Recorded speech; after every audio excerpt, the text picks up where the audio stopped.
Hi Kia ora listeners, Let's Learn Sumo. I'm Clayton, welcome to the podcast, live from outside the Kokugikan in the suburb of Ryogoku in Tokyo. Here we are on Tuesday after the Aki Basho, and what a tournament it was. Don't forget to join me on X or Twitter at Let's Learn Sumo to keep up to date with all the happenings. It all looked fairly sewn up by Onosato until day 12 when he lost to Wakatakakage after one of those matches of the tournament, if not match of the year. We'll get into that in a moment, but first let's talk about Ryogoku. If you walk around this suburb, you will find a plethora of sumo things, including just behind me this little seat has some imagery, some stories of sumo over the road. There's a number of them as well. A little bit quieter here after the tournament. Not so many people floating around, but you'll hear the Sobu line, which is the one you get from Akihabara on the Yamanote line to get over to Ryogoku. A little bit of movement of traffic and what have you, so I hope that doesn't disturb us. So it all looked fairly sewn up by Onosato until day 12 when he lost to Wakatakakage after one of the matches of the tournament, if not a match of the year. That one will be on my list later on as we go through the year. But in the end, his chasers could not keep up the pace. Day 14, Onosato, he sealed his second Yusho and his promotion to Ozeki, which I think they announced yesterday afternoon or this morning, after winning 34 bouts in 3 tournaments as a Sanyaku wrestler. Which means he's won those matches as a Komusubi or Sekiwake to get himself promoted.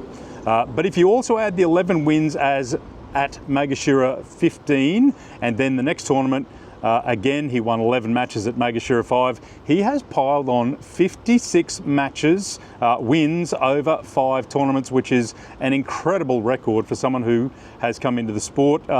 Interestingly, I think they're already talking about him for Yokozuna. If he wants to make Yokozuna, they're saying he needs to do it as quickly as possible before inevitably injury hits. His dominance in this tournament, more so than previous, was clearly on display, winning 11 of his matches by some form of push, thrust out or force out, yorakiri, oshidashi or even tsukidashi. Only one win came from a hataki komi. His power is clearly on display each tournament, despite a blip in July, if you can call a 9 basho a blip. How does he do it? Well, he obviously has plenty of power to distribute and fast, and he can provide good drive from that tachi position. He's driving up with both of his hands at the tachi, trying hard to get up under the centre of gravity of his opponents. So you'll see both of his hands are pushing up in that motion. The double lift was clear in his fight with Oho, massive double hit on the chest of Shodai. Hiradumi, even though he couldn't quite get under Hiradumi's arms, he still got a decent armpit grip, and he used that power to drive hard. Mitakumi, he blunted the attack a little bit due to his size. He got a bit of control of Onosato's arms off the tachi, forcing Onosato to try a little bit of a different tactic and try and change Mitakumi's balance.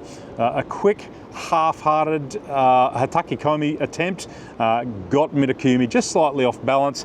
It was enough that once he happened, he got a quick refocus and drove again with the arms driving up at the chest from underneath.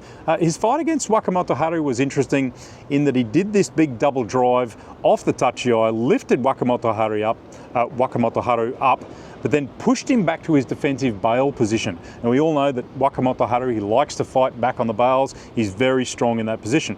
He struggled and got a belt grip, and after going around the Tawara bails, Wakamoto Haru, he just ran out of time. He did get a rear belt grip at the back, but it was all a bit too late for him.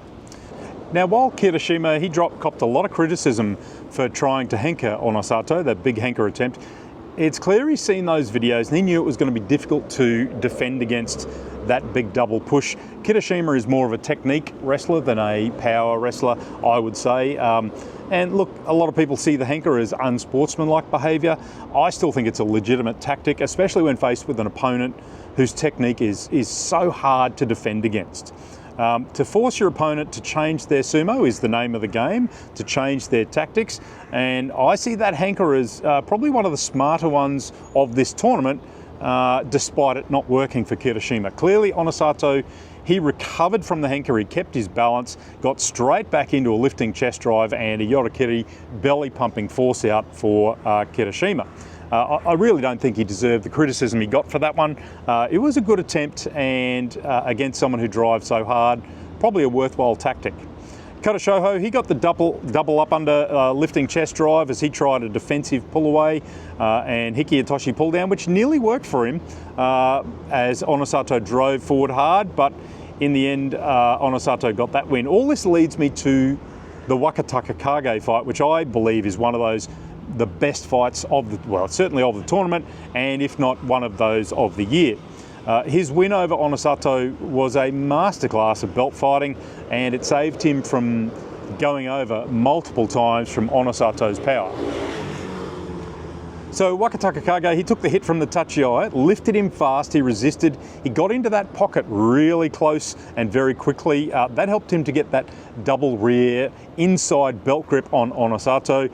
Onosato knew he was in trouble with that double grip, and he pulled Wakataka Kage around fast. He tried a Zubineri head turn, but Wakataka Kage, he had that right belt grip, and without it, he would have gone sprawling.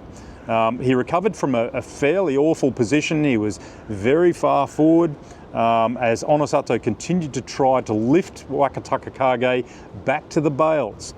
He was under a huge pressure up on those bales. Waka, he had a vice-like grip on that right hand, and it saved him a second time. He got that,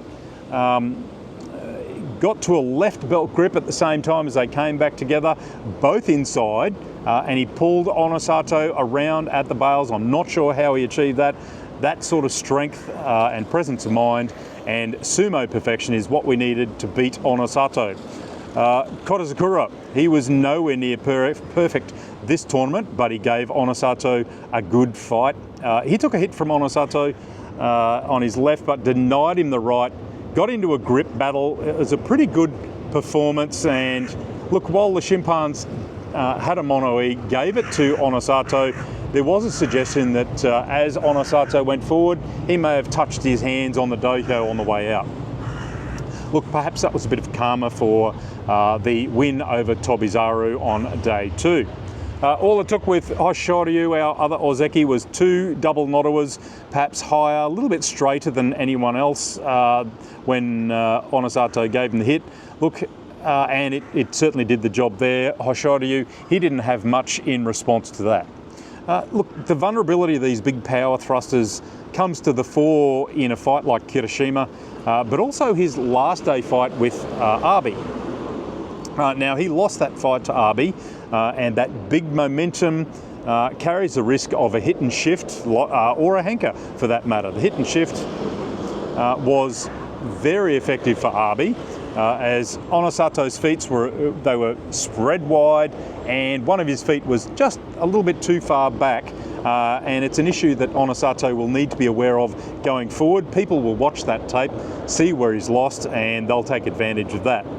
But with that win on day 14, he sealed his Yusho 13-2 and his Ozeki promotion, a deserved winner and a deserved new Ozeki after we lost Kirishima and Takakeisho, who I'll get to at the end. Our chasers this tournament include Kirishima, who spent much of March, May and July in the doldrums. He dropped to Sekiwake after he couldn't defend himself when he was Kataban Oz Ozeki, and he couldn't get his 10 wins to return to Ozeki in July. So a much improved Kirishima this time, chased Onosato throughout the tournament. He seemed more on point, more capable of power, as evidence of his bulldozing of Mitokayumi, and he's back to his throwing techniques. He showed really good patience, I thought, with Ura in that fight. It was a bit of a funny bout. It's one to go back and watch. He even rested at one point with his hand on his knee. The loss to Hoshoryu, look, that was a bit of a blip, a very nasty Kirikaeshi backwards knee trip, which really looked more like a backwards body dump by Hoshoryu, a very classic Hoshoryu attempt at using the legs and more like a judo throw. Either way, a 12-win tournament restarts his Ozeki run. he needs a further 21 bouts over 2 tournaments to get in November and January to return to Ozeki. I know he's focused on that. He finished his tournament by using Onosato's trick of a double lifting chest drive against Daisho. Really neutered Daisho's thrusting, and a second hit to finish him off. So a good finish for Kirishima against a fairly active fighter in Daisho, our Komusubi. I would suggest Sekiwake at the next tournament. Our Jun Yusho runner-up Wakataka Kage, he kept up his chase, but he blotted his copybook with a couple of losses. Day 1 he lost to Tsurunumi, tried a Kotenage arm lock throw, didn't pay off for him. Then a loss to Kota Shoho on day 6 where he had a bit of a furious threshing battle, exchanged Sapari thrusting with them, got off balance and got Oshidashi'd out. And then again against fellow chaser Nishikigi, much improved Nishikigi, who let Nishikigi arm lock him for a Kotenage arm lock there. The bigger man won out that day. Look, he picked up Wakataka Kage, picked up a special prize, nice cash bonus for his troubles. Expect around Magashira 1 or 2 for Wakataka Kage. There's a couple of people in front of him. I can't see him going directly to Komusubi at that point.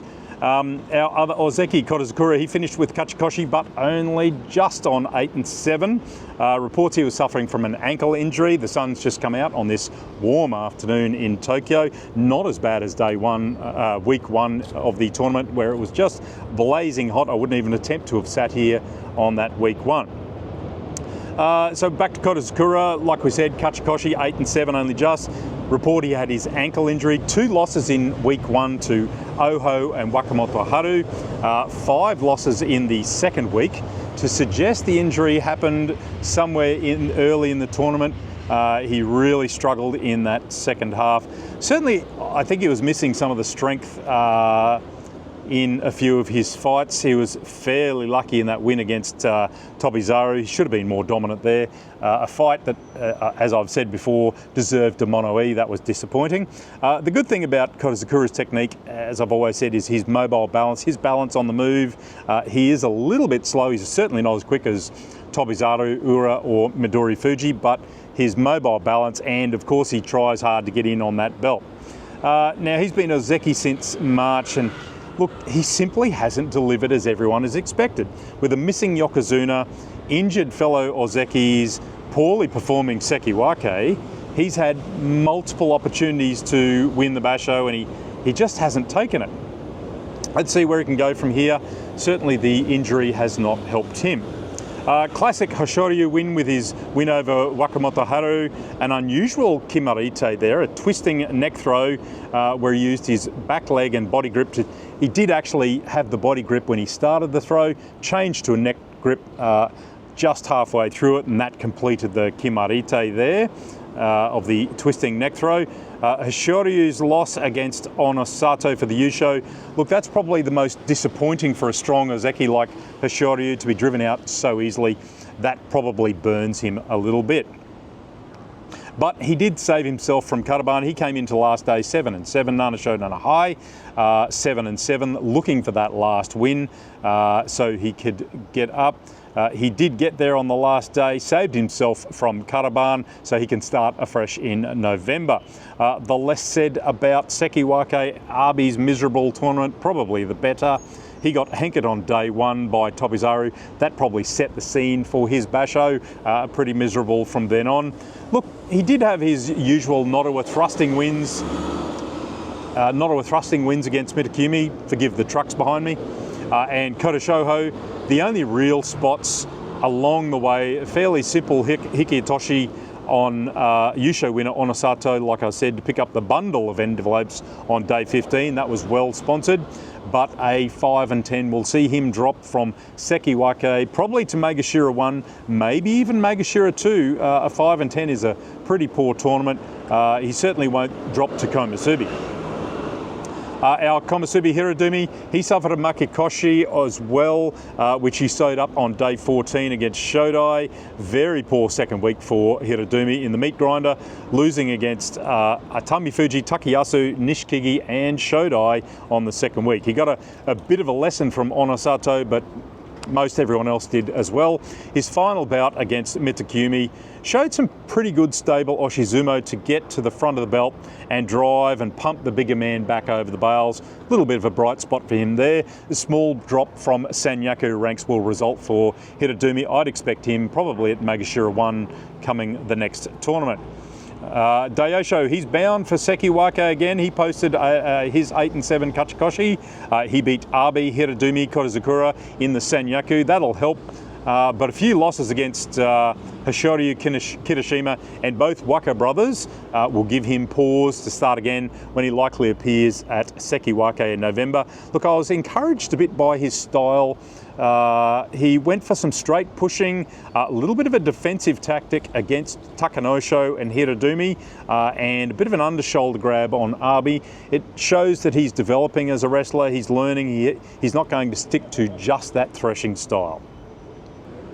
Takanosho, he had a tournament to forget at 4-11. The only bright spot for Takanosho was a win for Hoshoryu on day 1. Few moves where he just wrong-footed. He was a little bit wrong-footed, like against Wakamoto Haru. Wakamoto Haru ended up in a sideways rugby position and pretty much drove him across the ring to get him out. It was pretty emblematic of his tournament. Really poor time of it. In that meat grinder position at Magashira 1, maybe a touch too high for him. Tobizaro, he also had a tournament to forget. His loss to Kodazakura was probably the worst of it, through no fault of his own, I suppose, but otherwise pretty miserable.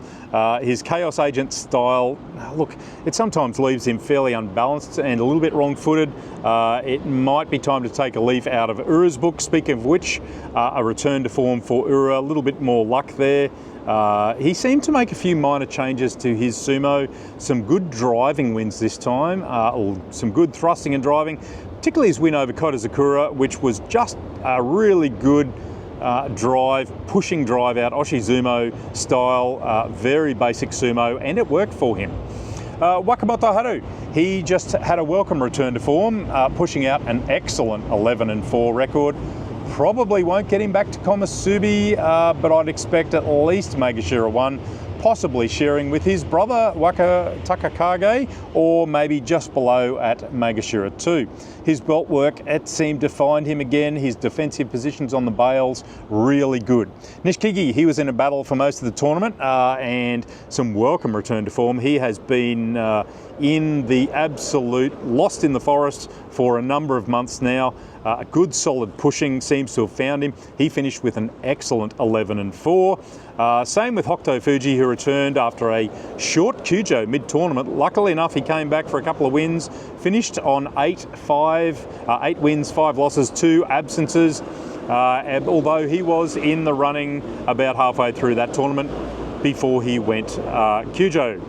Sorry team, had a little technical issue there with the wind blowing over my tripod. Let's start again.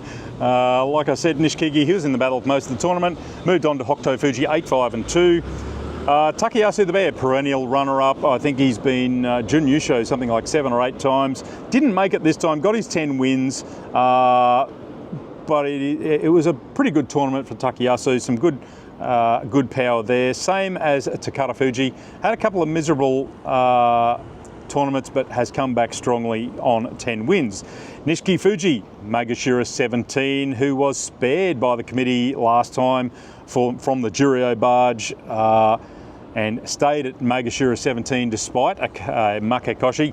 He got himself a Kachikoshi to legitimately stay in Makuuchi for November. So, Kachikoshi to those who we haven't mentioned. Oho, really good strength, 9-6. Shodai, 10-5, an excellent tournament. Churanumi, again, much improving, 10-5, as well as Oshoma.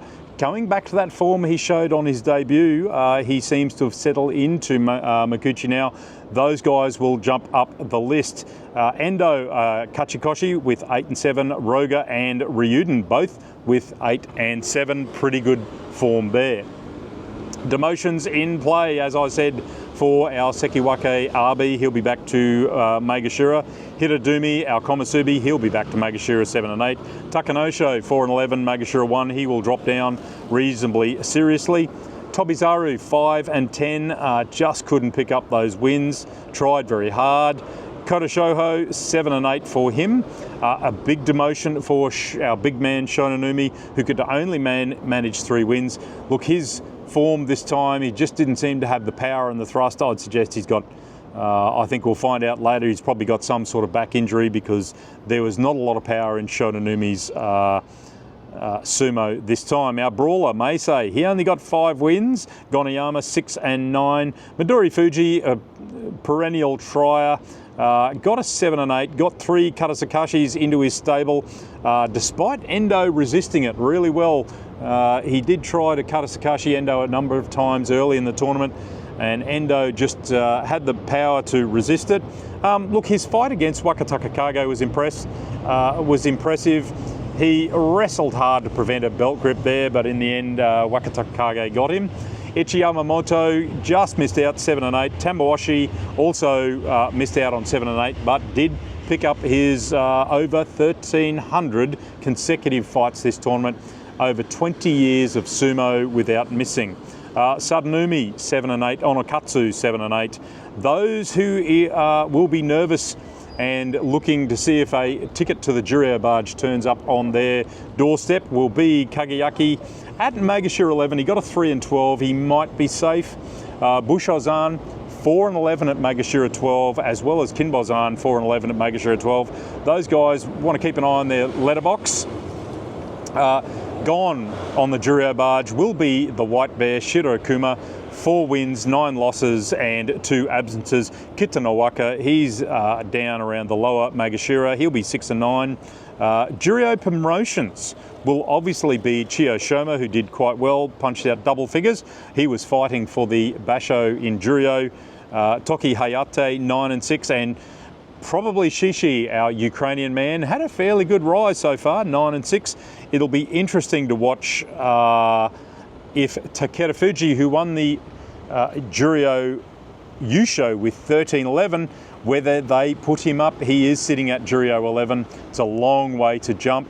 Never know, stranger things have happened.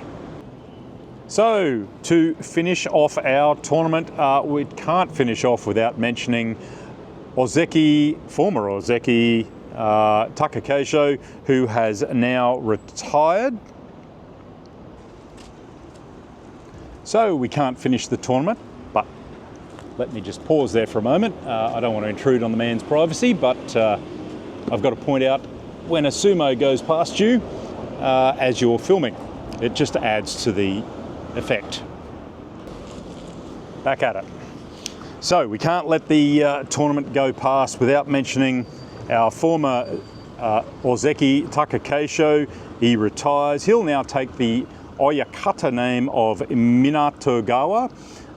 Look, I'm really happy I got to see him fight twice live in both this tournament over 2 days and the tournament back in January 2023. As I said, I actually rewatched his match against Midori Fuji from January 2023. I think it was on about day 8. That one I gave my fight of the year last year. It is still a fantastic match to watch. A lot of passion there. So you've got to have huge respect for a career which has included 4 Yushos, 8 Jun Yushos, 4 lower division Yushos, 3 Kinboshi stars against Yokozuna, 7 special prizes and 30 Bashos as an Ozeki. That is an enviable record for anybody. Our battle hamster got all of that up in his record books. A fantastic career, probably pulled a little bit too early. Unfortunately, his neck injury was causing him dramas for at least a year, and it was not likely that he was ever going to come back from that. It appears that it's going to be one of those lifelong injuries that athletes pick up.